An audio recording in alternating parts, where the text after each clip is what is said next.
O que nós iremos discutir nesse módulo? Os aspectos botânicos, conhecer um pouco da nossa planta, falar também um pouco da farmacocinética, né, principal via de administração, falar de metabolismo, de distribuição, excreção, né, dos canabinoides, falar um pouco da farmacodinâmica, que é importante falar, né, de como eles agem, da interação com os receptores canabinoides no nosso organismo. Fala também das interações medicamentosas, que é uma dúvida muito comum, e os tipos de extratos que estão disponíveis no mercado. Tá bom?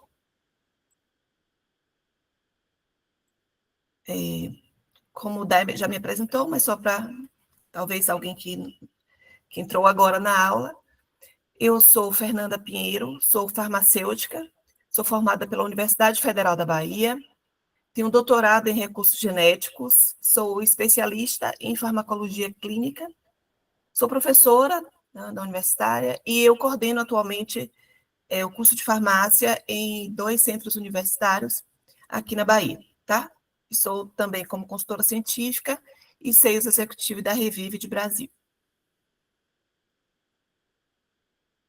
Vamos começar falando um pouco, então, sobre, né, nessa parte introdutória, falando de como os recursos naturais são importantes, né, e sempre foram utilizados como uma forma de melhoria da qualidade de vida para o homem, né? Na busca por alimentos, por bebidas, fibras para as roupas, então a gente tem aí o algodão, né, muito utilizado, para a construção de abrigo, de combustível, né, como a gente tem aqui a cana-de-açúcar, por exemplo, nas especiarias, como fonte, não é, para a produção de ferramentas, e muitos medicamentos também, que estão disponíveis hoje no mercado, eles têm uma origem comum, que é a natureza. Então, nós temos aqui, por exemplo, o ácido salicílico, muito conhecido, né, o famoso ácido acetil salicílico AS, que foi extraído inicialmente do salgueiro branco, né? Então, a gente tem, claro que no início as pessoas não conheciam, né, as propriedades, os terpenos, os taninos, né, não se sabia exatamente como essas substâncias agiam no nosso corpo, né? Era utilizado de maneira muito empírica, tá? Mas, com o avanço das pesquisas, né, a gente ainda tem aí hoje, né, os próprios opioides, os alcaloides da jaborandi, por exemplo, utilizados no tratamento do glaucoma, enfim. A natureza sempre fornecendo uma fonte impressionante de recursos para que a gente possa utilizar para a melhoria da nossa qualidade de vida, para a cura, né, para tratamento das mais diversas patologias. E é nesse sentido, então, que a cannabis se destaca, né?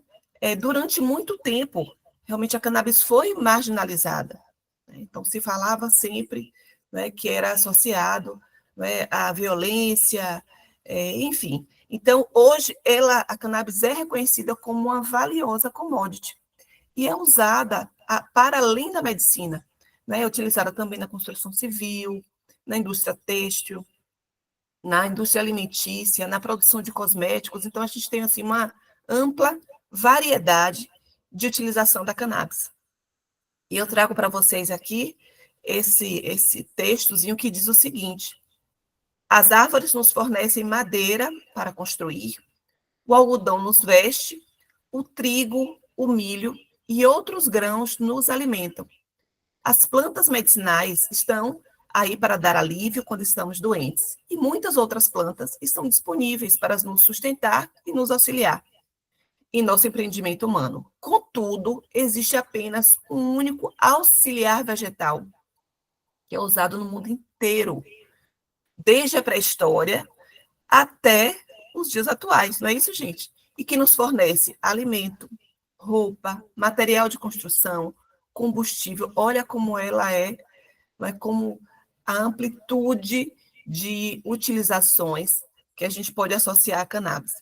E fala que, né, principalmente como medicamento, e essa planta é a cannabis sativa, tá? Então, falando um pouquinho aqui de um breve histórico sobre principalmente a chegada da cannabis no Brasil, por exemplo, A cannabis, ela é popularmente conhecida no Brasil como maconha, né? Então é um nome científico, nome botânico, embora existam outros nomes como ganja, como hemp, cânhamo, entre outros. E ela foi uma das primeiras plantas a ser domesticadas pela humanidade. Então, veja que existem, sim, registros do uso medicinal da cannabis desde a época medieval, né, até o momento. Então, já se usava na China, no Egito, na Grécia, né, utilizada para alívio de dor, né, as condições dolorosas de um modo geral, para convulsões, para espasmos.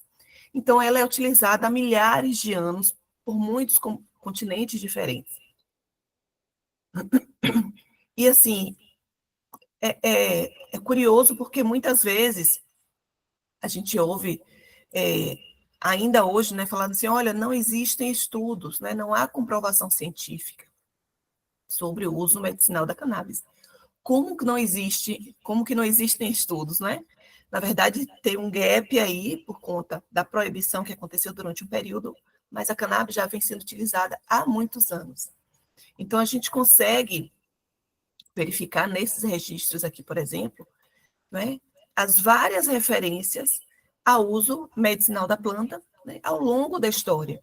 Então, aqui a gente tem a utilização por nossos ancestrais há mais de 4.000 anos. Né? A China, claro, que se destaca nesse sentido, tendo a maior quantidade de registros sobre a cannabis, inclusive o primeiro registro medicinal, a primeira farmacopeia, né, cita que o uso da cannabis foi uma farmacopeia chinesa, a farmacopeia Shenang, onde o imperador, né, Shenang usava como uma forma de tratamento. Temos ainda, no Egito Antigo, ela era considerada uma planta sagrada, então no papiro de Ebers ela é citada, por exemplo, também citada no livro sagrado da Índia, então a gente consegue observar aqui. E no Ocidente, os estudos começam, né, os estudos em humanos e animais, iniciam-se realmente no século IX. Daí em diante, né, vários estudos, eles acontecem, e no Brasil, ela chega, né, houve uma grande difusão no mundo inteiro e no Brasil também. No Brasil, como é que a cannabis chega? Ela veio pelas caravelas portuguesas. Inclusive, a cannabis estava lá na primeira edição, né, da primeira farmacopeia brasileira. A criminalização começa, na verdade, no final do século XIX, né? E aí, qual é a justificativa que se dava naquele período? Falava-se principalmente que os escravos que utilizavam, eles se revoltavam, eles ficavam agressivos, e a gente tem aí uma série de acontecimentos, né? E realmente no século XX começa a declinar o uso médico da cannabis. E aí há relatos de efeitos indesejáveis, por falta de controle de qualidade, de padronização nos extratos. Claro que não se passava por ensaios clínicos, né? Os ensaios de fase 1, fase 2, que a gente observa com os alopáticos, por exemplo. E, claro que além disso, do controle de qualidade, da questão dos efeitos que não eram determinados naquela época ainda, com tanta propriedade, ainda tem a questão política, né, a questão do algodão, a indústria do algodão cânhamo, ele começa a ganhar muita visibilidade, e aí surgem, então, várias questões que estão relacionadas, que proíbem, né, o uso da planta. Então, em 1940, aqui, 1941, ela foi retirada, foi eliminada do FDA, foi retirada da farmacopeia americana, no Brasil também é proibida, e aí passam-se, não é, décadas de estudos que deveriam estar acontecendo por motivos, né, já tratados aqui, enfim, e a redescoberta, então, da cannabis só acontece na segunda metade do século XX. Tá? E aí, dois pesquisadores, eles se destacam nesse sentido, que é o Dr. Rafael Mechula, que é uma referência mundial realmente em relação ao uso medicinal, porque foi ele que isolou, né, o THC, por exemplo, ele que sua equipe também descobriram mais tarde o sistema endocannabinoide. Em nível de Brasil, né, entre outros, mas com certeza é um grande nome, o doutor Elisaldo Carlini, da Unifesp, que conduziu o primeiro estudo da cannabis em relação aos efeitos anticonvulsivantes da planta. E aí seguem-se, então, as décadas seguintes, com aprovação nos Estados Unidos, do Nabilone, né? Seguidamente, a gente tem o Dronabinol, e a partir daí, né, dos anos 90, começam a aumentar os estudos, e as mães, lembrando que as mães aqui no Brasil, elas foram fundamentais, né, lutando em relação à aprovação, que os extratos pudessem chegar no Brasil, lutaram lá na Anvisa. Então, Daya vai falar com certeza um pouco sobre isso mais lá na frente. E a gente tem hoje um número cada vez maior, né, de estudos relacionados à cannabis e os seus compostos.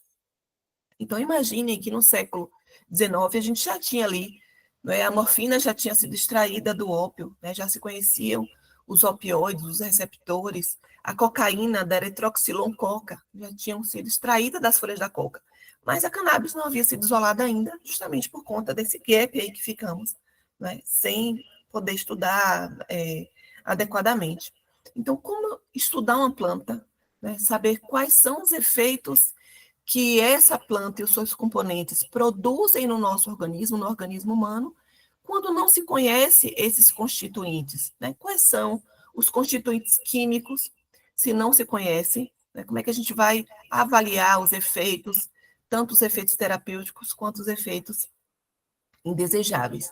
Então, como eu disse anteriormente, na década de 60, né, o Dr. Rafael Michula, ele realmente foi, ainda é, claro, considerado uma figura essencial, né, para o isolamento, para o estudo da cannabis e dos seus componentes. Ele iniciou um teste, iniciou testes com macacos, e que percebeu-se que a cannabis provocava sedação. E ele queria verificar se esse teste, né, se a cannabis também provocava sedação nos seres humanos. E aí ele resolveu fazer um bolo, né, pediu, na verdade, para que a sua esposa fizesse 2 bolos, tá? E um bolo normal, aquele bolo de café, convidou, né, os seus alunos para ir à sua casa comer esse bolo. Um bolo ele fez, né, normal, e outro bolo ele adicionou THC puro, fez esse bolo especial aí. E aí todas as pessoas que experimentaram esse bolo especial tiveram sensações distintas, uns ficaram mais alegres, mais desinibidos, na verdade, e todos eles, né, experimentaram, então, sensações a partir da utilização, né, da ingesta, na verdade, desse bolo. Então, a gente tem, seguindo aí na década de 80, o doutor Elisaldo Carlini, que inclusive conseguia fazer suas pesquisas com a cannabis, que o doutor Mechula mandava, né, dentro dos artigos ali, escondidinha, né, para que não fosse detectada, porque no Brasil não se podia realmente, não eram autorizados os estudos, as pesquisas. E ele, então, realizou, né, o primeiro estudo mundial em epilepsia e se comprovou o efeito benéfico da cannabis no controle das crises convulsivas. Então, é importante também. Logo em seguida, a gente tem a descoberta do SEC, né, do sistema endocannabinoide, dos receptores, das enzimas, dos canabinoides endógenos, e o papel importantíssimo desse SEC na regulação da homeostase. Tá? Então, como dito no início, principalmente pela doutora Daiane, a prescrição da cannabis, dos seus componentes, tem aumentado no mundo inteiro e no Brasil também, né, a gente vem observando, né, é notório aí os congressos, os cursos, aumentado exponencialmente a utilização. Então, a qualificação profissional é importantíssima, né, porque a gente não aprendeu sobre cannabis na faculdade. A gente aprendia, a gente estudava, né, lá no final dos livros de farmacologia, no máximo na toxicologia, falando, né, sobre a cannabis como droga de abuso. Né? A maconha estava lá na parte de toxicologia, dos efeitos indesejáveis. Não se falava de sistema endocannabinoide, não se falava de potencial terapêutico, né, da cannabis e dos seus metabólitos secundários, então. Então, a qualificação é importante, até porque a prescrição ela é muito individualizada, diferente, por exemplo, né, dos medicamentos alopáticos, que já estão muito bem estabelecidos aí. A gente sabe que existe uma dose padronizada. Um paciente hipertenso que utiliza a losartana, né, um paciente que utiliza o enalapril, ou enfim, o glifage, uma metformina, a dose é padronizada na maioria dos casos. O paciente ele vai utilizar a metformina, por exemplo, se o paciente é diabético, tem uma hemoglobina glicada de até 7,5%, uma glicose menor do que 200, então o padrão é que ele utilize inicialmente a metformina isolada, né? Com a cannabis não é assim. Com a cannabis, o tratamento realmente é individualizado, porque as respostas são individuais. Cada pessoa, cada indivíduo tem o seu próprio sistema endocannabinoide e que responde de maneiras diferentes, mesmo com patologias, as mesmas patologias, tem pacientes que respondem de maneira diferente, justamente por conta desse sistema endocannabinoide que é próprio de cada indivíduo. Bem, antes de falar, né, dos compostos que foram isolados da planta, é importante a gente conhecer um pouquinho, né, os aspectos botânicos da cannabis.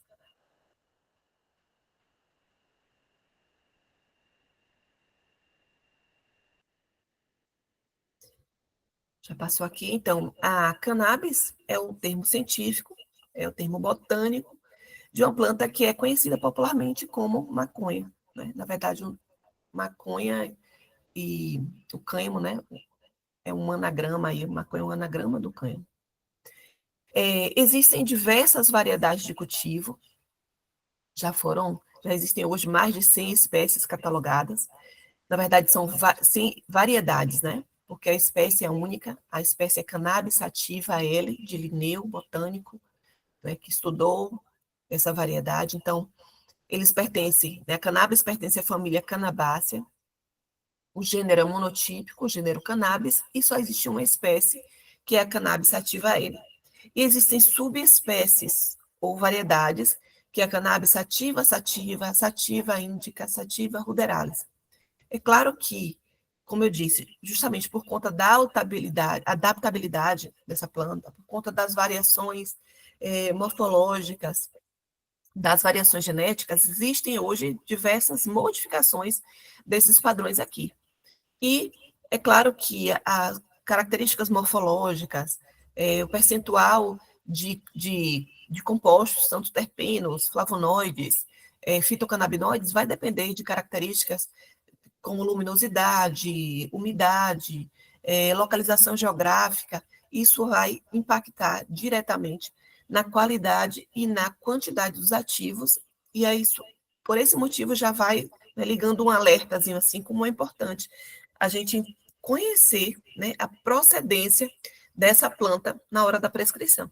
Né? Então, todo produto você vai encontrar lá um QR Code e a gente vai, né, por exemplo, por HPLC, a gente consegue identificar qual cada componente, a quantidade de cada componente, o percentual de cada componente que está disponível ali naquelas formulações.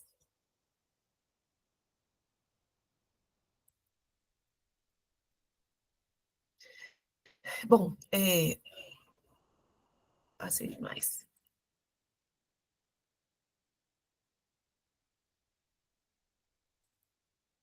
A internet está um pouquinho lenta aqui. Bom, a cannabis é uma planta dioica. O que é que significa ser uma planta dioica? Significa que existem plantas machos, que são as plantas estaminadas, né, com os estames, e as plantas fêmeas, que são as plantas onde a gente vai encontrar esses pistilos aí. Né? Ela cresce em diversas partes do mundo, mas principalmente nas regiões tropicais e temperadas. Conhecer essa morfologia da planta é extremamente importante, né? A cannabis ela pode ser fecundada, a planta fêmea, ela pode ser fecundada pela polinização, por vetores, por insetos. Porém, a fecundação dessa planta feminina, ela vai diminuir a produção, né, a qualidade e a quantidade dos fitocannabinoides. Portanto, nós utilizamos para estudos e para a produção dos fitocannabinoides somente as plantas femininas, né? Onde a gente vai encontrar realmente uma elevada concentração de fitocannabinoides aí. Então, né, sempre a preferência vai ser pelo cultivo dessas plantas femininas. As plantas masculinas, elas são retiradas, né, justamente para que não aconteça aí essa polinização. Por isso que a gente fala que a cannabis é uma planta feminina, né? Porque é nessa planta feminina que se encontram aí a maior quantidade dos canabinoides. Então, aqui a gente consegue verificar nessas figuras os pistilos, que são os órgãos reprodutivos femininos. Então, são eles que vão capturar, né, o pólen para fecundar essas flores, através desses fios vibrantes aí, que são chamados de estigmas. Então, mais uma vez, a gente não quer que essa planta seja fecundada, então por isso que a preferência sempre vai ser pelo cultivo da planta feminina, né? E as plantas masculinas, então, são retiradas. Recobrindo toda essa planta, né, a gente encontra essas estruturas aqui que lembram, né, um cogumelozinho, que são chamados tricomas, que são essas glândulas translúcidas, e que é nesses tricomas que são encontrados, então, a maior parte dos canabinoides. Lembrando que esses tricomas também exercem uma função importante no metabolismo secundário, principalmente protegendo a planta contra a herbivoria, né? Enfim. Então, aqui a gente tem outra imagem que mostra, né, uma planta aí recoberta por esses tricomas ricos, né, nos compostos ativos que são encontrados, então, na cannabis. Bem, então, canabinoides, utilizamos esse termo para descrever qualquer composto, seja ele natural ou sintético, que vai atingir diretamente, ativar diretamente os receptores canabinoides. Lembrando, né, só adiantando um pouquinho assim, que uma substância não irá ligar, né, não irá funcionar se ela não estiver ligada nos receptores. Então, para que exerçam seus efeitos, fitocannabinoides, endocannabinoides ou canabinoides sintéticos, para que exerçam a sua ação, eles precisam ativar os receptores, né, que nós iremos ver já já, os receptores CB1, CB2, os receptores vaniloides, enfim, para que o efeito aconteça, certo? Então, o termo canabinoide se refere a canabinoides da planta, né? Então chamado de fitocannabinoides, existem diversos, mais de 100 fitocannabinoides aí já foram isolados e identificados. Os endocannabinoides, que são os canabinoides endógenos, os mais estudados também estão aqui, a anandamida e o 2-AG, que é o 2-araquidonoilglicerol, e ainda os canabinoides sintéticos, que são aqueles que são produzidos artificialmente em laboratório, tá? Independente da origem, se é sintético, né, se é de origem vegetal, se é canabinoide endógeno, eles obrigatoriamente, mas não exclusivamente, irão se ligar a receptores celulares, né? Receptores que, na maioria das vezes, também estão aqui na superfície da célula e vão modular, então, a resposta celular. Importante lembrar que os canabinoides, né, de modo geral, eles participam do processo de manutenção da homeostase. Então, quando o organismo não consegue manter, né, as suas funções, né, principalmente no sistema nervoso, principalmente pelo sistema endócrino, chegam, né, aparecem as doenças, as patologias, e aí entram os fitocannabinoides ou os canabinoides sintéticos para modular, então, esses receptores, né, e tentar trazer para o fisiológico, ou pelo menos controlar, né, a maioria das patologias que foram estudadas até aqui.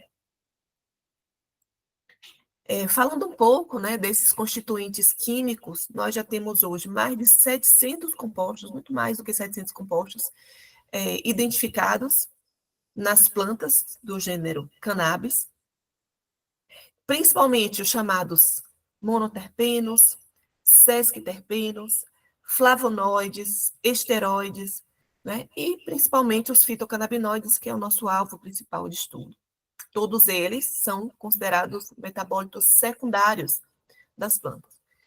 Sempre é importante a gente avaliar o seguinte: cada composto desse tem propriedades, né? Propriedades, além das organolépticas, conhecidas como sabor, como cor, como aroma, Existem propriedades farmacológicas, sim, determinadas, né, terpenos, flavonoides e os canabinoides em si. Porém, quando utilizados em conjunto, né, eles, que a gente chama de efeito comitiva, um composto potencializa o efeito do outro. Né? A gente chama isso de efeito comitiva ou entourage effect, que é cada composto junto, potencializando o efeito e melhorando, então, né, o efeito terapêutico. Então, aqui só destacando um pouco a questão dos terpenos, que são encontrados entre os constituintes químicos da cannabis. Os terpenos são compostos, então, aromáticos, são hidrocarbonetos, né? Quem lembra lá da química. Então, a gente tem aqui na molécula átomos de carbono, átomos de hidrogênio, compostos orgânicos, e eles são responsáveis principalmente pelas características organolépticas, né? Como eu disse anteriormente. Então, o aroma característico da cannabis, ela se deve principalmente à presença desses terpenos aqui. Os terpenos são encontrados em plantas medicinais, em flores, em frutas, então eles não são exclusivos, né? A maioria deles aqui, a maioria não é exclusiva da cannabis. Então, a gente vai encontrar, por exemplo, o mirceno, né, que tem propriedades ansiolíticas, que é um dos terpenos mais abundantes aqui na planta, mas também ele não é encontrado somente aqui na cannabis, né? A gente encontra o mirceno na manga, no manjericão, no lúpulo, no capim-limão, tá? Então, os terpenos, sim, também existem propriedades associadas, propriedades ansiolíticas, entre outras, que estão associadas à planta, e lembrando mais uma vez que eles não são exclusivos da cannabis, certo? Deixa a porta aqui do lado, por favor. Aqui temos, né, falando então dos flavonoides, que são compostos. Os flavonoides são conhecidos também principalmente pelas suas propriedades antioxidantes, né? São polifenóis e que sequestram, na verdade, radicais livres. São encontrados, alguns são encontrados também em outras frutas, uva, limão, couve, soja também é muito rica em flavonoides, né? A linhaça é rica em flavonoides. Por exemplo, todo mundo conhece, eu acho que popularizou muito, né, o termo flavonoide, principalmente aí porque são encontrados no vinho tinto, chá verde, né, também ricos nos chamados flavonoides. Tá? E esses, além de alguns que são encontrados, né, em outras espécies, a gente tem aqui, por exemplo, o canflavin A, B e C, né, que são encontrados, então, na cannabis sativa. Deixa eu pegar um pouquinho de água aqui, que deu aula a semana toda, então, sábado eu já estou sem voz.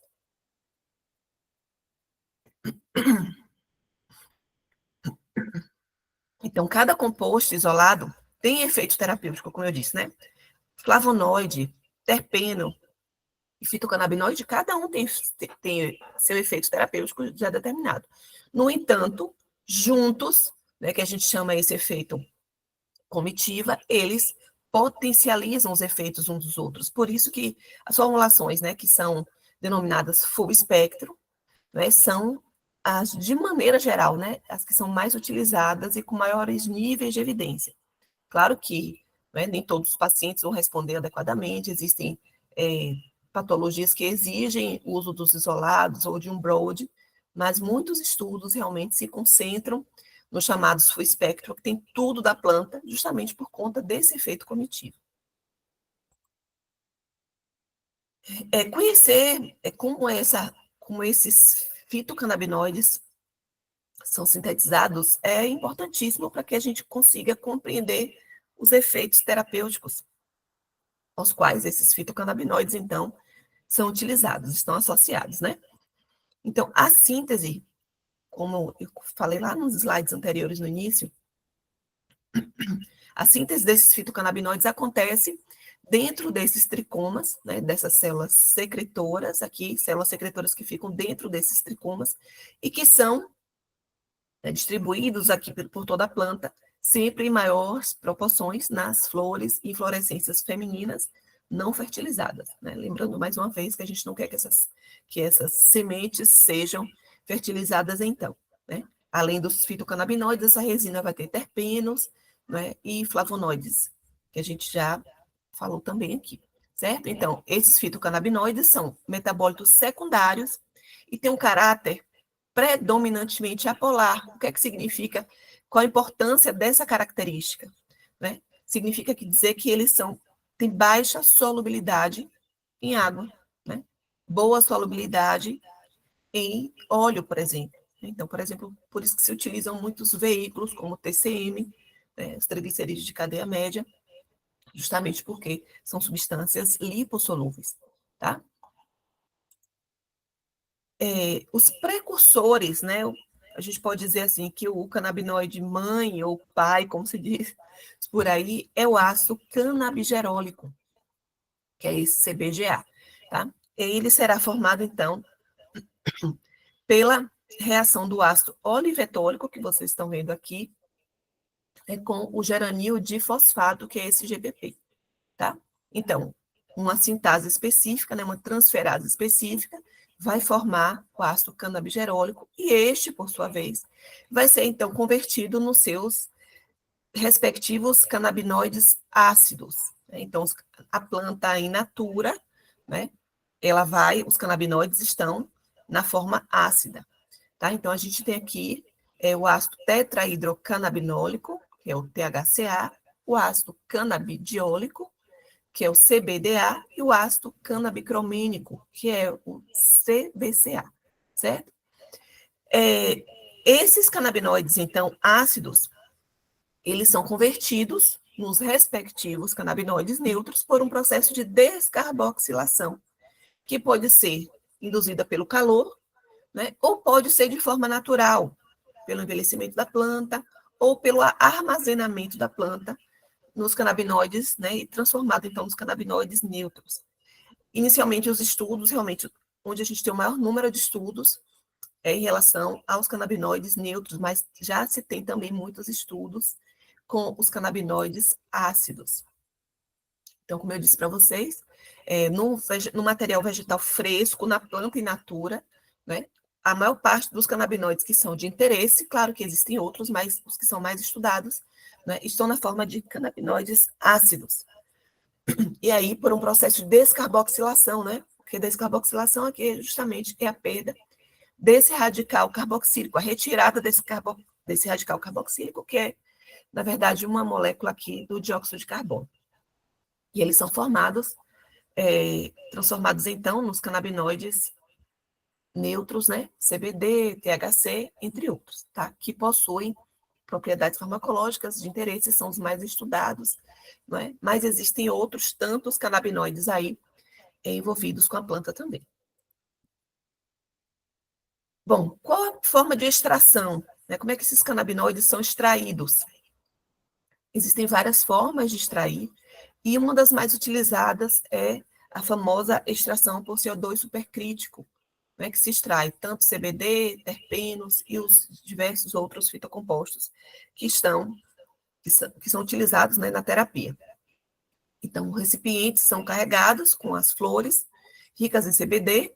Essa máquina é ativada por uma alteração de pressão, né, e suspendem esse elemento até um estado supercrítico, e pode dar característica tanto de gás quanto de líquido.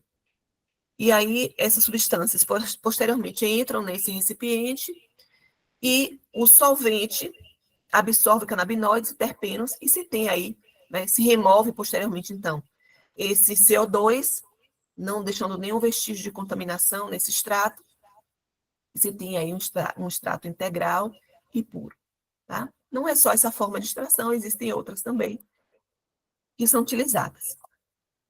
Na próxima aula, vocês vão entender um pouco mais sobre o sistema endocannabinoide, mas é importante falar aqui, já que a gente está falando sobre mecanismo de ação, como é que esses fitocannabinoides agem no nosso organismo. Os fitocannabinoides só interagem no nosso organismo, assim como os canabinoides sintéticos, porque nós temos o famoso e conhecido sistema endocannabinoide. Tá? Então, o sistema endocannabinoide foi descoberto na década de 90, mais ou menos, né, pela equipe de Dr. Rafael Mechula, e ele é composto por receptores, os endocannabinoides e enzimas de síntese e enzimas de degradação. Então, o sistema endocannabinoide, ele exerce um papel importantíssimo como modulador, né? Como na manutenção, na verdade, da nossa homeostase. Nós já sabemos, né, que a homeostase, que é o equilíbrio dinâmico, na verdade, não é um equilíbrio estático, porque o nosso corpo ele vai responder às alterações do ambiente, né? E, principalmente, o nosso organismo faz isso, principalmente através do sistema nervoso, através de neurotransmissores como dopamina, como noradrenalina, acetilcolina, através dos hormônios que são secretados também, né, hormônios de natureza proteica, através de cortisol, através de melatonina, né, que são secretadas ali de acordo com o ritmo circadiano, ciclo circadiano.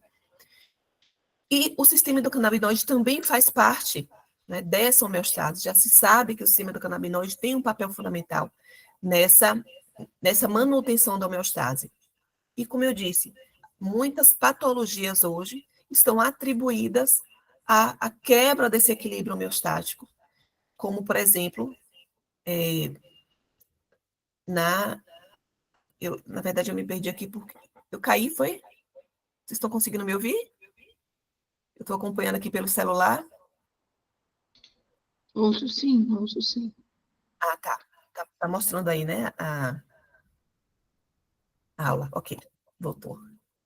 Na verdade, foi porque eu estou acompanhando pelo celular aqui e apareceu uma ligaçãozinha. Mas, enfim, então muitas doenças, né, estão associadas à quebra, né, desse equilíbrio, dessa homeostase que é induzida, alterações desse sistema, também no sistema endocannabinoide. Então, mais uma vez, gente, o sistema endocannabinoide, ele é individual, é próprio de cada indivíduo. Cada indivíduo tem sua identidade canabinoide. Isso é o que mais limita a... é o que mais limita, na verdade, a individualização da dose, é o que mais dificulta, não limita, né? É o que mais dificulta essa individualização da dose. Por quê? Indivíduos, por exemplo, atendo hoje, recebo vários pacientes com fibromialgia e que respondem de formas totalmente diferentes aos extratos. Tem pacientes que precisam utilizar doses maiores, tem pacientes que utilizam full, tem pacientes que utilizam broad, né? Justamente por conta dessa individualidade desse sistema endocannabinoide. Bom, e aí se fala muitas vezes que a cannabis é boa para tudo, né? O que é bom para tudo não é bom para nada. Eu já ouvi muito falar sobre isso. Mas por que a cannabis funciona para tantas patologias, né? Justamente porque nós temos receptores canabinoides espalhados no nosso corpo inteiro. Então vejam que essas bolinhas aqui, ó, até o pé, né? Lá desde o sistema nervoso, passando pelo sistema reprodutor, pela medula espinhal, pela célula do sistema imune, nós temos receptores, principalmente CB1 e CB2, mas também receptores, o TRPV1, que é o receptor vaniloide, associados a resposta dos fitocannabinoides, né? Os receptores CB1 estão localizados principalmente no cérebro e na medula espinhal, mas também encontramos receptores CB1 nas células de tecido adiposo, no fígado, no pâncreas, no músculo esquelético, e o CB2, principalmente no sistema imune, mas também encontrado no trato gastrointestinal, no fígado, nas células adiposas, no sistema reprodutor. É importante dizer que esses receptores, eles são chamados de receptores metabotrópicos. Então, se vocês lembram lá da farmacologia que vocês viram lá atrás, a proteína G é uma proteína transdutora de sinal, né? O que é que significa dizer? Que quando o fitocannabinoide, por exemplo, ele se liga a um receptor CB1, esse receptor CB1, ele ativa a proteína G, que muda a sua conformação e amplifica a resposta celular, tá? Então, a proteína G é uma proteína transdutora de sinal, por isso que esses receptores são, então, chamados de receptores metabotrópicos, porque estão acoplados à proteína G. Além dos receptores canabinoides, né, são encontrados no nosso organismo os endocannabinoides. Na verdade, os endocannabinoides foi meio que um alerta, né, pela equipe do Dr. Rafael Mechula e outros pesquisadores, dizendo o seguinte: se no nosso organismo existe resposta para fitocannabinoide, é porque no nosso organismo existe ligante endógeno. E se existe ligante, né? Se existe receptor, existe ligante endógeno, tá? Então, a partir daí, se descobriu-se os chamados endocannabinoides, que justamente são canabinoides endógenos, que são produzidos no nosso organismo, e eles são derivados do ácido araquidônico. Então, por isso que a gente vai observar aqui, né, os mais estudados, que é a etanolamina araquidonoil, que é a anandamida, que do sânscrito significa felicidade. Inclusive, né, quando a gente amamenta, né, a gente passa esses endocannabinoides, eles estão transferidos através do leite materno para o bebê. E temos também aqui o glicerol 2-araquidonoil, que é o 2-AG. Esses são os principais agonistas endógenos de receptores endocannabinoides. Eles são derivados de ácidos graxos, né, poliinsaturados, de cadeia longa, então a gente vai observar aqui pela molécula. E é importante lembrar que esses endocannabinoides, eles não estão confinados, né, no sistema nervoso central. Eles agem, como a gente viu, em mediadores em diversos tecidos. Uma particularidade importante é que esses endocannabinoides, eles são produzidos sob demanda. Eles não são armazenados em vesículas como os neurotransmissores conhecidos, como a dopamina, como a noradrenalina. Então, a síntese acontece sob demanda. Então, a gente vai observar aqui, por exemplo, né, que a gente tem uma neurotransmissão normal, né, que a gente já conhece aí, a síntese, por exemplo, da noradrenalina, ela é sintetizada a partir da tirosina, é um aminoácido, que passa por uma série de reações, né, como a descarboxilação, grupamento hidroxila, que é adicionado, e carbono beta, enfim. E esses neurotransmissores, eles são armazenados em vesículas, e quando um potencial de ação atinge essa fibra nervosa, esse neurotransmissor é liberado do neurônio pré-sináptico para o neurônio pós-sináptico.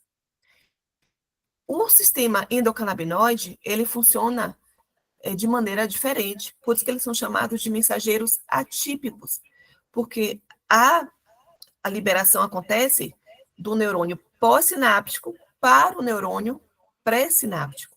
Tá? Então, aqui a gente tem duas enzimas envolvidas, principalmente, né, a partir do glicerol fosfolipídio, né, a enzima, a lipase monoacilglicerol e a hidrolase do 2-AG, né, estão envolvidas nesse processo, tanto de síntese quanto de degradação, né, a amida hidrolase, que hidrolisa a anandamida, né, e a lipase hidrolisa o 2-AG. Tá? Então, a gente tem a fosfolipase C, aqui envolvida também, a fosfolipase D, envolvida na síntese desses endocannabinoides, e eles são, então, enviados, né, do neurônio pós-sináptico para o neurônio pré-sináptico. Tá? E aí, toda uma cascata de reação aqui, ela vai ser ativada, né, impedindo, por exemplo, né, a liberação de determinados neurotransmissores. Esse assunto será falado, né, com maiores detalhes na próxima aula, agora às 8h40. Então, mas só para lembrar que os fitocannabinoides, eles atuam nesses receptores, né, ou ainda atuam modulando a função dessas enzimas, né, da amida hidrolase, da FA, né, ou então dessa MAGLI, né, que é a lipase monoacilglicerol.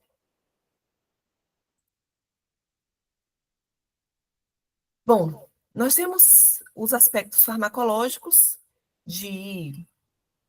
vou correr um pouquinho, né, que eu já estou bem em cima do horário aqui, é muita coisa, né, para a gente falar. Então, os aspectos farmacológicos dos fitocannabinoides, falar, portanto, do THC, que é o principal fitocannabinoide com propriedade psicoativa, tá? Então, a gente tem aqui diversas propriedades associadas, ele é um agonista parcial de receptores, CB1, então os efeitos se devem principalmente, né, às suas ações no sistema nervoso central, mas também atua em outros receptores, como o CB2, por exemplo.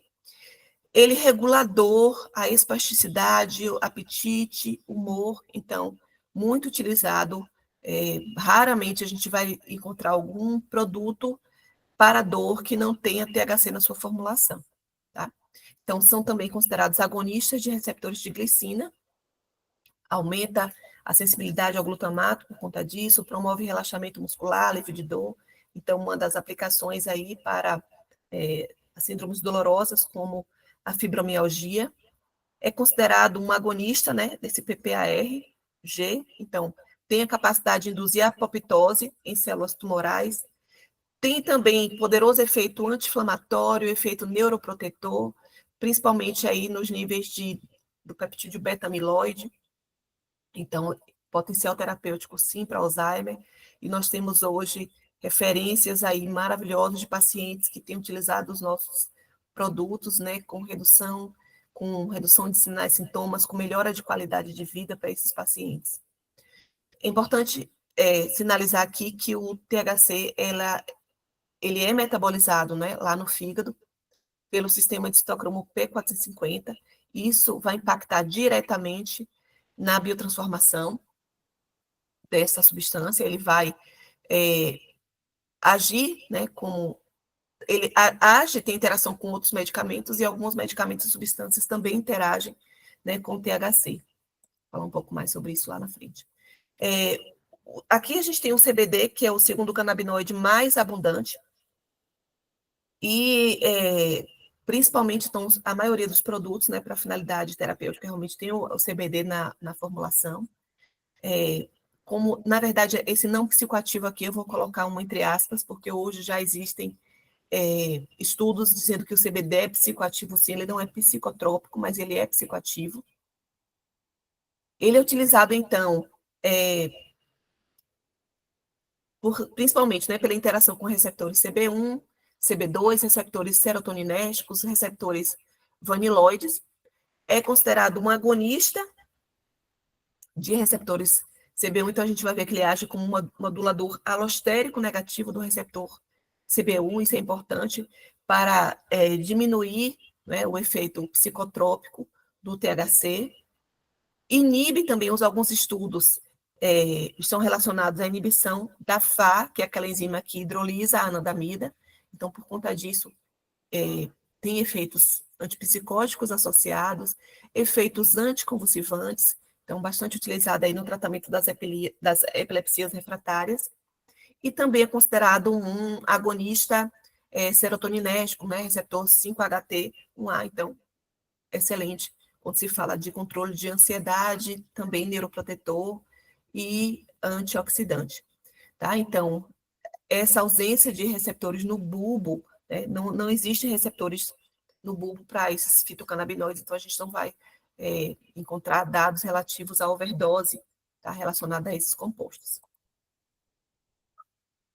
Aqui a gente tem, né, como eu disse, o CBD atuando no mesmo receptor que o THC, então por isso que ele é considerado um modulador alostérico negativo, ele atua no mesmo receptor, só que ele produz uma modificação no receptor. Quando ele modifica o receptor, né, mesmo num local diferente, faz com que o THC não se encaixe adequadamente e isso reduz as propriedades psicotrópicas do THC. Então, geralmente a gente vai ver nos produtos que são full espectro, né, uma concentração de THC é necessária, mas uma concentração baixa e com menos poder psicotrópico, menos atividade psicotrópica. Aqui a gente tem também o CBG, né, que é um antagonista CB1, é um vaniloide, inibe recaptação de anandamida, então aumenta o tempo de anandamida ali em contato com os receptores. Efeitos positivos na psoríase, né, também tem efeitos analgésicos, antidepressivos e antineoplásicos. CBN, bastante utilizado também, hoje bastante prescrito, principalmente no controle de sono, utilizado como sedativo. Ele, na verdade, não é biosintetizado dentro daqueles tricomas, né? Então, ele não. A formação dele se dá pela degradação do THC, então a gente fala quando o THC, né, quando aquela planta fica envelhecida, por exemplo, ou induzido por oxidação, se forma então CBN, tá? Pela decomposição do THC. Então, bastante utilizado hoje como sedativo, mas também tem efeitos, tratamento de psoríase e também como anticonvulsivante. O CBC, né, também vai variar a quantidade de CBC dentro da planta e é considerado um agonista seletivo de receptores CB1. Aqui a gente tem o THCV, hoje as pesquisas envolvidas com THCV, principalmente em relação à modulação de apetite, redução de peso. O THCA também é efeito neuroprotetor anti-inflamatório. Então, nessa tabela aqui, nós temos um resumo, né, dos efeitos terapêuticos, o THC, analgesia, redução de inflamação, dor, redução de apetite, CBD principalmente como um ansiolítico, e assim, né, um resumo, na verdade, do que a gente já viu até aqui. Isso vai ser falado mais lá na frente, do potencial terapêutico, por conta disso, né, de todos esses efeitos desses constituintes. Nós temos hoje diversos estudos relatando como os canabinoides podem ser utilizados. A maioria dos estudos realmente estão relacionados à dor crônica, epilepsia e inflamação, mas existem diversos outros estudos, né, sendo conduzidos, como, por exemplo, autismo, Alzheimer, na própria doença de Parkinson, né, lembrando que os medicamentos, os alopáticos que a gente tem, e que são desde 1960 até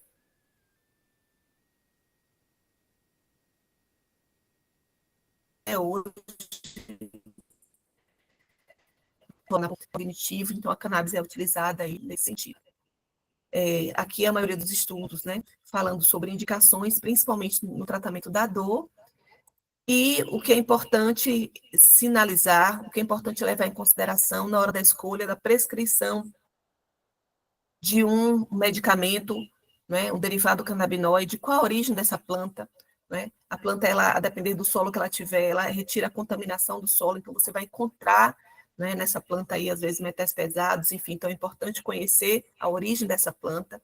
Se possui certificado de análise feita por HPLC de cada componente da planta, qual o veículo utilizado para diluição, né? Quais são as formas de apresentação, qual o método de extração, é um método que pode deixar resíduo, pode deixar contaminante, existem certificados, né, para essa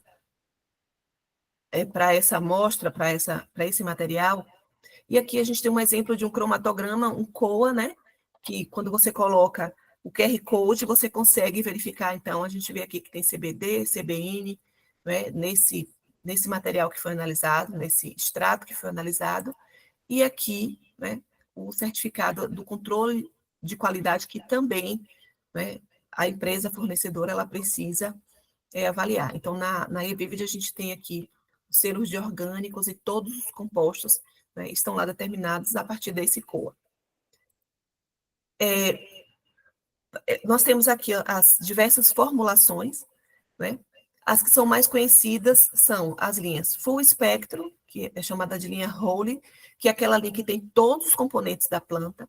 Então, possui todos os canabinoides, todos os terpenos, os flavonoides, não é retirada nada, nenhum produto é retirado aqui.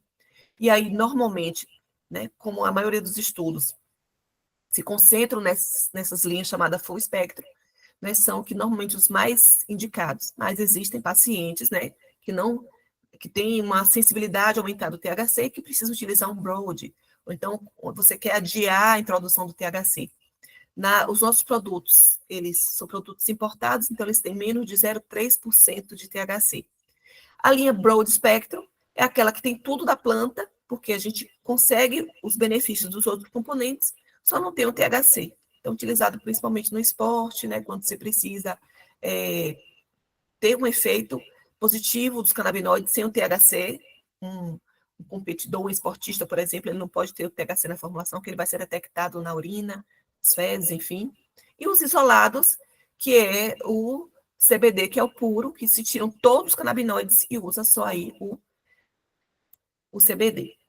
Tá? Aqui nós temos nossa linha de produtos, a linha o Revive de Holy de 1.000 miligramas, né? Temos atualmente essas três concentrações, 1.000, 3.000 e os 6.000 miligramas. Nosso carro-chefe é esse de 3.000, porque 100 miligramas de CBD por ml. Então, é o nosso produto que, com certeza, mais prescrito é esse aqui, tá? Então, aqui fala, né, sobre, justamente, enfatizando, né, que cada frasco de 30 ml vai ter 100 miligramas de CBD, 2,5 miligramas por gota. Outros produtos que a gente tem, além dos óleos, né, que com certeza são os mais prescritos, nós temos também as pomadas, os cremes, né, e as gominhas, principalmente para quem tem seletividade alimentar, essas gominhas são excelentes, né, cada gominha dessa apresenta 25 miligramas de CBD. Eu já estou terminando, eu sei que meu horário já chegou, viu, gente? Já chegando ao finalzinho aqui da apresentação. Na linha Pure, nós temos Pure 6.000, 12.000.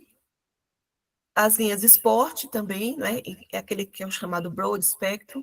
Tá? E na linha Sport, a gente tem tanto o óleo quanto as cápsulas. E também temos as gominhas, né?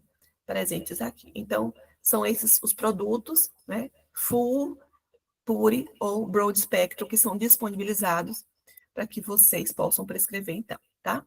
Falando um pouquinho aqui, já terminando a parte da farmacocinética, né? Esses canabinoides, eles têm elevada lipossolubilidade pela sua característica de apolaridade, que eu falei lá no início. Então, a biodisponibilidade por via oral é baixa, eles sofrem intenso metabolismo de primeira passagem, por isso que a indicação é a utilização por via sublingual, tá?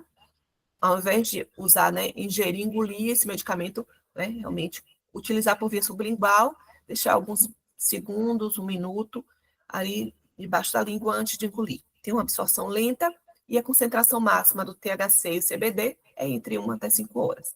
São intensamente distribuídos no nosso organismo, ao contrário da maioria, né, de medicamentos em si que são ligados à albumina.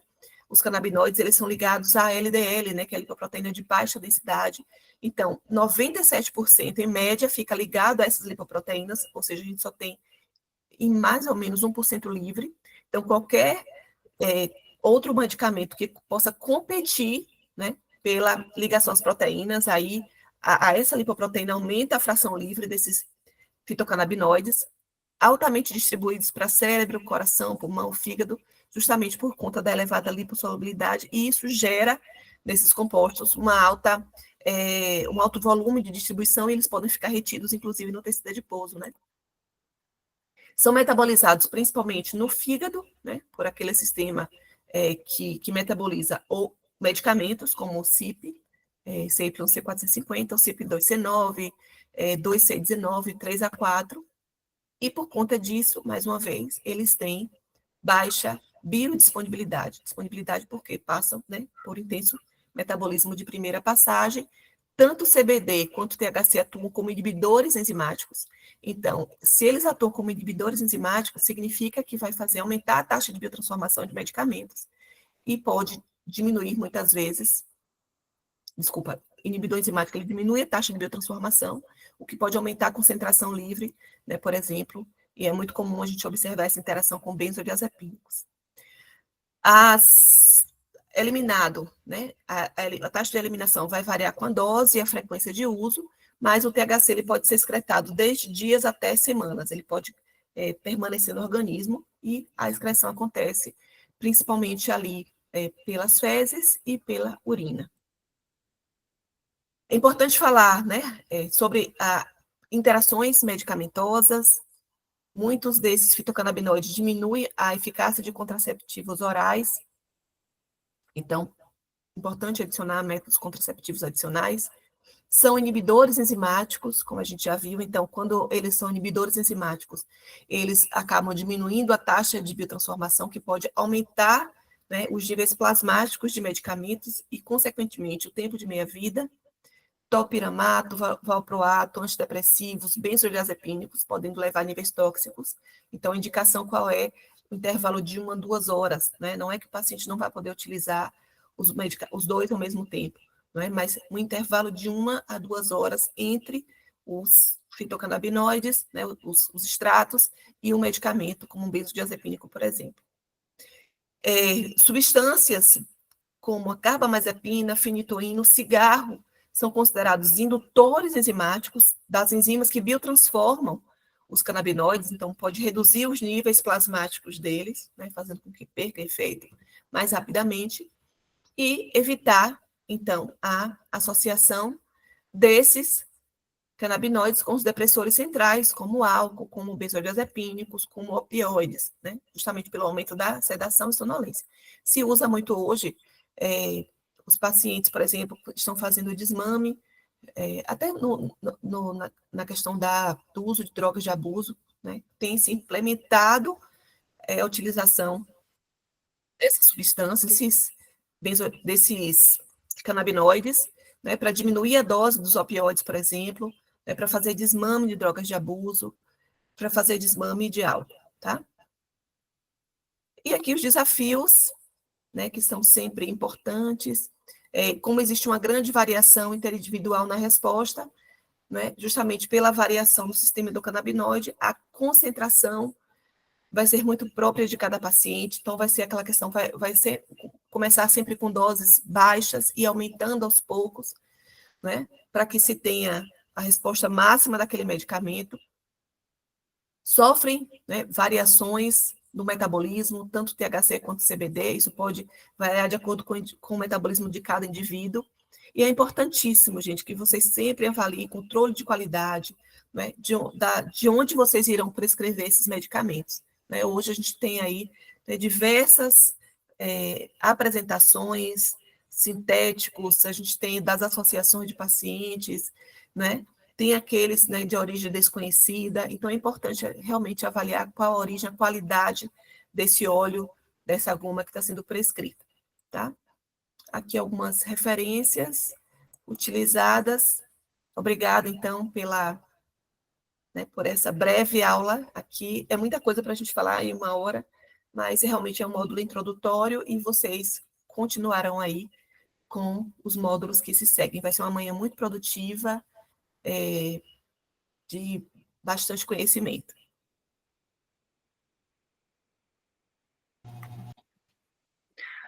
Obrigada, doutora Fernanda. Gente, eu sei que o nosso tempo está meio curto, mas eu vou abrir brevemente espaço para alguma dúvida, algum questionamento, se alguém quiser fazer algum comentário, fiquem à disposição para abrir o microfone ou escrever no chat, como vocês se sentirem melhor. Vocês estão me ouvindo? Sim, doutor Jorge. Ótimo. Bom, eu sou psiquiatra. Sou psiquiatra, não. Eu sou psiquiatra há 51 anos. Sou quase uma múmia psiquiátrica. Trabalho com várias entidades, inclusive com a Revivide.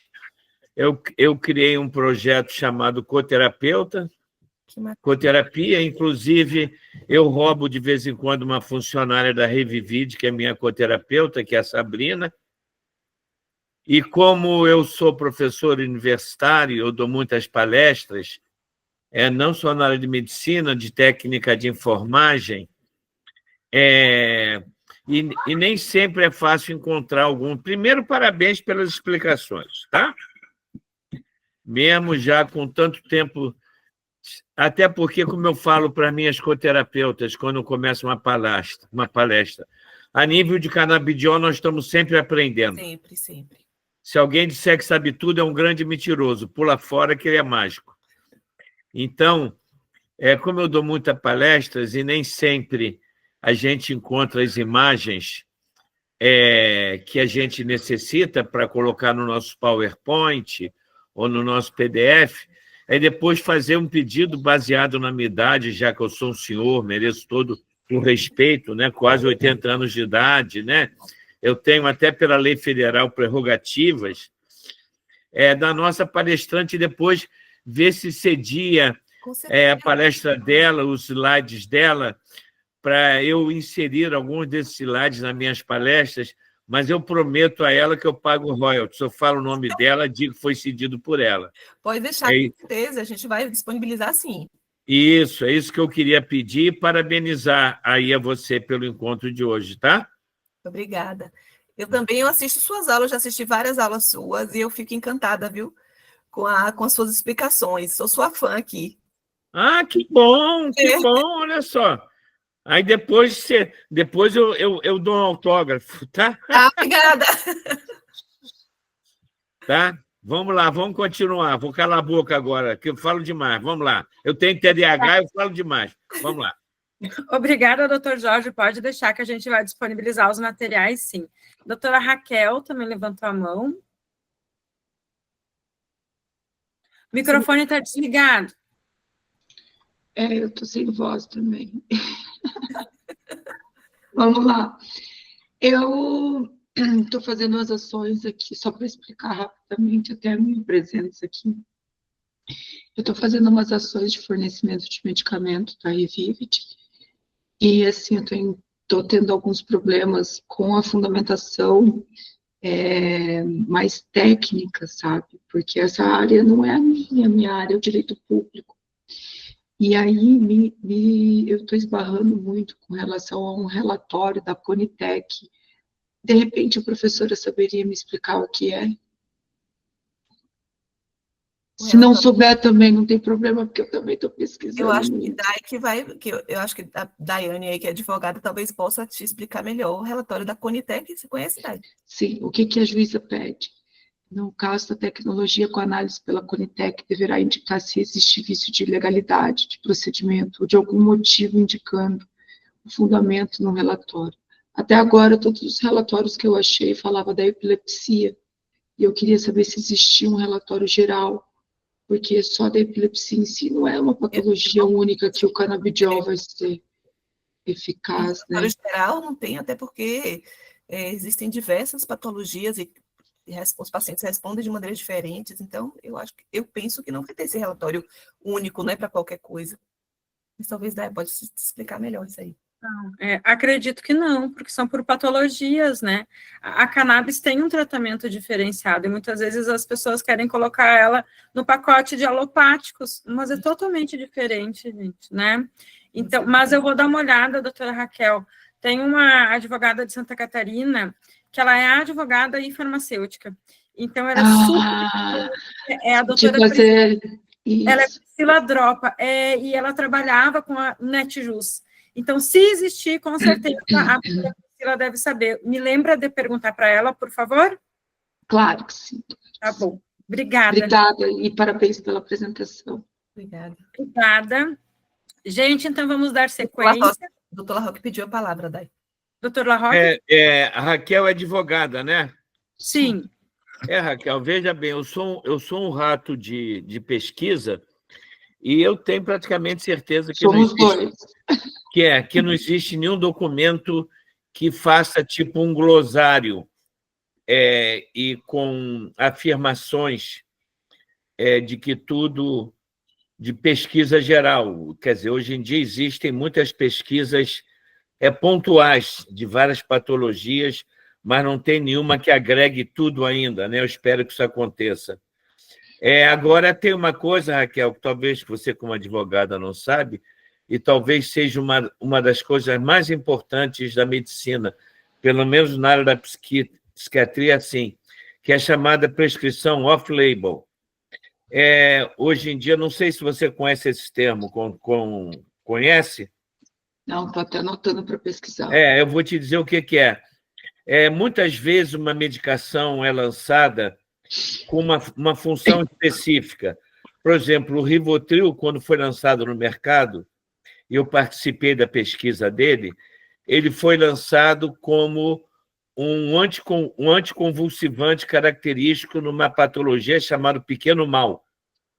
É uma epilepsia que acontece em crianças, onde ela tem um apagamento instantâneo e chega a cair até desmaiar. E a Ritalina, inicialmente, entrou no mercado com essa função. Com o tempo, os profissionais usando perceberam que ela fazia dormir, que ela era ansiolítica, e, por exemplo, hoje em dia, uma das melhores medicações, além da vaporização do THC, que eu tenho usado com excelentes resultados em quadros de pânico, a gente usa muito em quadros de pânicos, em gotas e sublingual. Ela não foi feita para isso, mas hoje em dia a maior ação dela é essa. Então, isso que chama-se uso off-label. É um médico, na sua prática clínica diária, descobrir uma função específica, nova, melhor, e que naquilo não consta no bulário e não foi aprovado, em princípio, por aquilo. Você conseguiu entender, Raquel? Claro que sim, entendi. Então, dentro de uma análise empírica, você começou a perceber que o exatamente. medicamento tem outras funcionalidades. Exatamente, isso acontece muito também com o canabidiol, e como qualquer substância que o ser humano usa, né? É uma frase que eu sempre falo para os meus alunos, quando começo uma aula. Qualquer coisa que atuar no cérebro, qualquer coisa que atuar aqui, seja um olhar, seja uma fala, seja Rivotril, seja psilocibina, seja canabidiol, seja Rivotril, seja chocolate, pode ser bom ou pode ser ruim. Depende da maneira como se usa. Pronto, falei demais. Imagina. Obrigada de novo, doutor Larroque. A Liane levantou a mão. Bem ligeirinha, doutora Raquel, a respeito da Conitec, teve, eu acho que foi durante a pandemia, teve a audiência para a incorporação do canabidiol para as epilepsias. Né? Então, na verdade, a Conitec é que incorpora no SUS, né, as novas tecnologias. Eu participei como paciente relato, né? E então, assim, ó, por isso não tem outro relatório de outras patologias? Porque, na verdade, só teve ainda uma audiência, uma sessão sobre a epilepsia, que na época era somente do canabidiol isolado da Prate e foi dado como negativa a ação, né? Então, por isso que não tem atribuição. Estão atrasados, então, nesse estudo, né?